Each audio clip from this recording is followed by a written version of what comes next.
Hey friends, happy Wednesday. Thanks for joining us for this 13 Plus FastCast. I'm Anna Orsini. And I'm Carson Courier. We hope you're all having a great day so far. We do want to start with some late breaking news that we're following from this morning and that we have received updates on if you joined us earlier this morning watching 13 News or if you were watching our Fox show. So the latest on that military helicopter crash that crashed off the coast of Japan. Now we do know that one person is dead.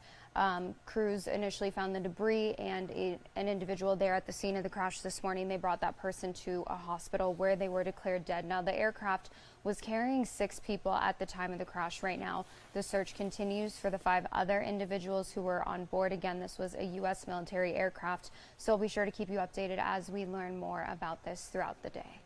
And if you joined us here earlier on 13 Plus, you saw the funeral service for Rosalynn Carter.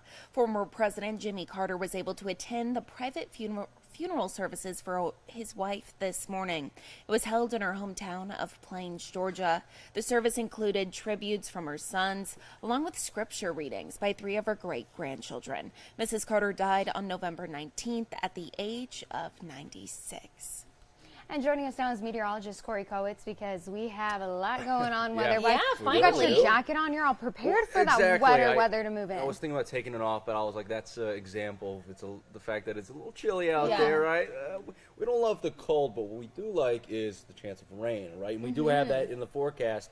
The storm system we have is lingering off the coast. Let's take a look at that right now. Yeah, so that low pressure system right off the Pacific, right off California, which is giving coastal areas of California a little bit of that rain, is going to continue to slide off to the east throughout the remainder of the day and night. And this is the projection of around 11 o'clock tonight. You start to see that system moving off to the east. You start to see that precip now in the mountains and in our neck of the woods. Yeah, look at that.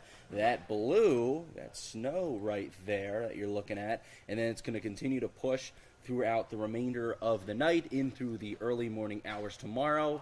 Still a little bit of that precip here in our neck of the woods and that higher elevation snow to our north and the Sky Islands. It's not really picking up that snow in the Sky Islands, but that will be occurring in the higher elevations. Then that system's going to move out of the way.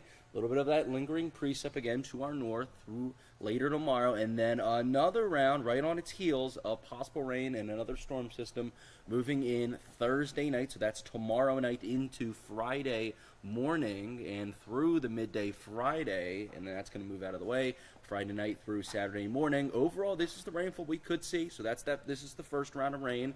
So this will be tonight through tomorrow morning.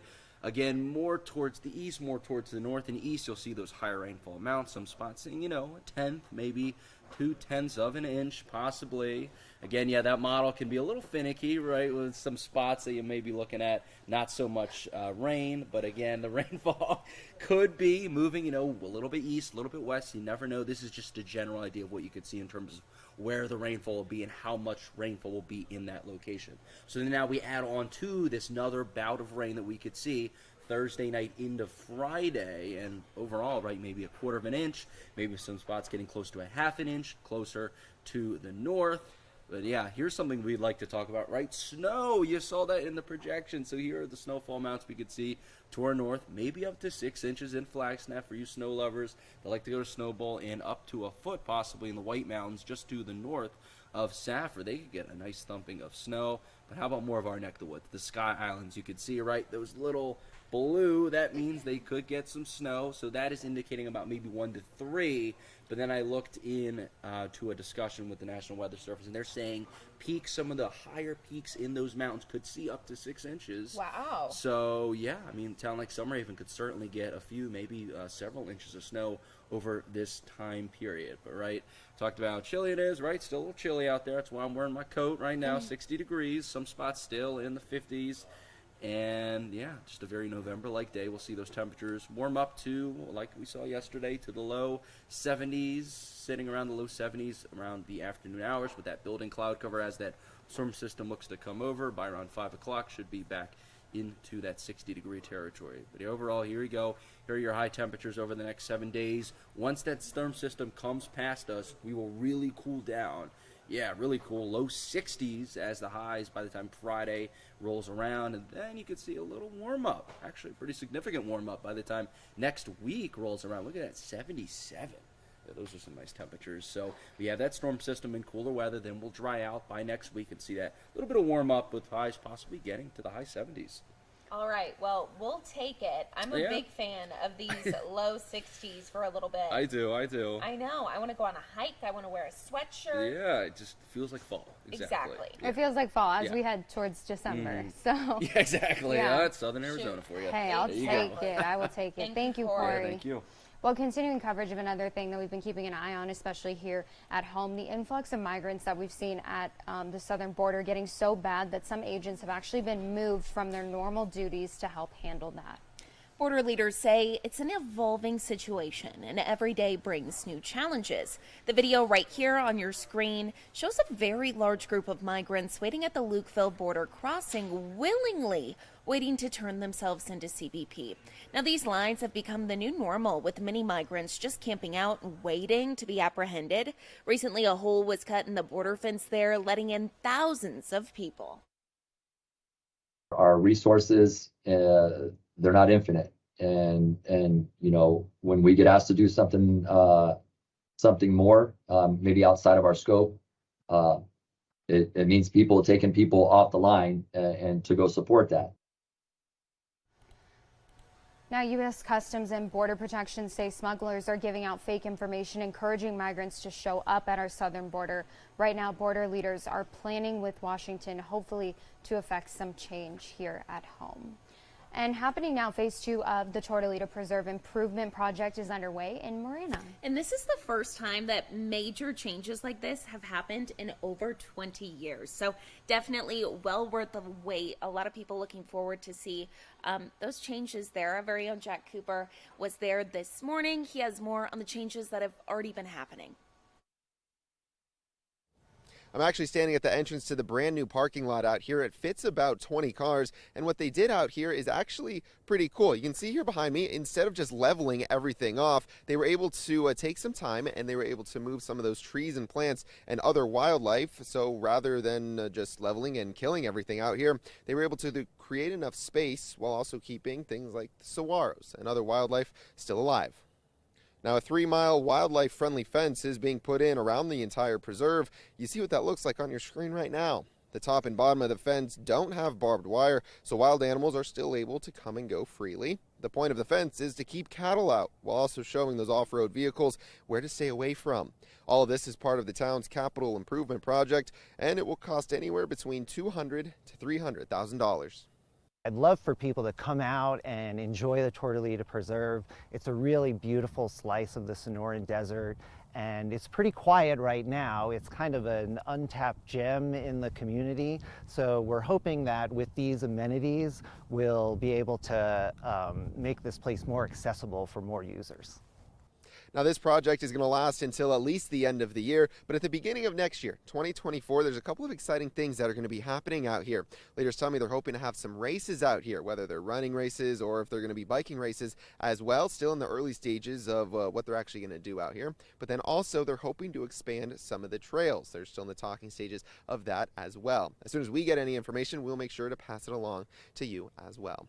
Reporting at the Tortolita Preserve, I'm Jack Cooper. Back to you.